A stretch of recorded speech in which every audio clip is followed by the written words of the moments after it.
As President Trump spends his remaining days in office pushing conspiracy theories to contest the election he lost nearly 2 months ago, President-elect Biden is preparing for one of the most daunting challenges any new president has inherited: a raging public health crisis that has brought with it economic calamity for millions of Americans. Biden and his team insist they have a plan to change the trajectory of both. NBC White House correspondent Geoff Bennett looks ahead in our Sunday Focus. President-elect Joe Biden says confronting the coronavirus crisis is job one. Good afternoon. For his first 100 days in office. I'm absolutely convinced that in 100 days we can change the course of the disease and change life in America for the better. As part of his battle plan to combat COVID, Biden says he'll call for every American to wear a mask. It's not a political statement. It's a patriotic duty.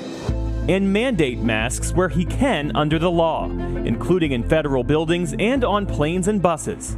Masking has been a divisive issue in this country, but COVID is a killer in red states and blue states alike. The president-elect also vowing to open a majority of schools across the country. Early next year, I will put forward before the Congress our plan as to what comes next.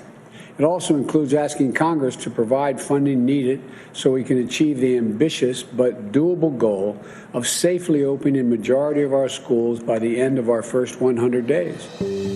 And finally, he says he's aiming to distribute 100 million vaccine shots in his initial 100 days, enough to cover 50 million Americans. We can do both. We can keep the country open and we can abide by the public health measures.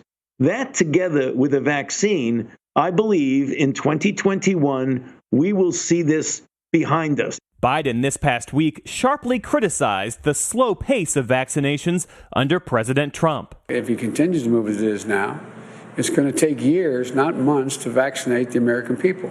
Biden vowing as president to kick the process into high gear, with a plan that includes invoking the Defense Production Act to ramp up the manufacturing of vaccines and the protective gear needed to administer it, creating vaccination sites and sending mobile units to hard-to-reach communities, and launching a massive public education campaign to boost vaccine acceptance, all while calling for patience and cooperation. The actions we take now are going to help us contain the pandemic and get us back to our lives and to our loved ones. And Geoff joins me now live. Geoff, good morning. It's good to see you. There's a catch, of course, to President-elect Biden's plan, which is that he needs cooperation from Congress to enact it. Is there any optimism in Washington that Republicans will work with him on this, some of whom, by the way, as we've said this morning, are failing to even recognize that he is the president?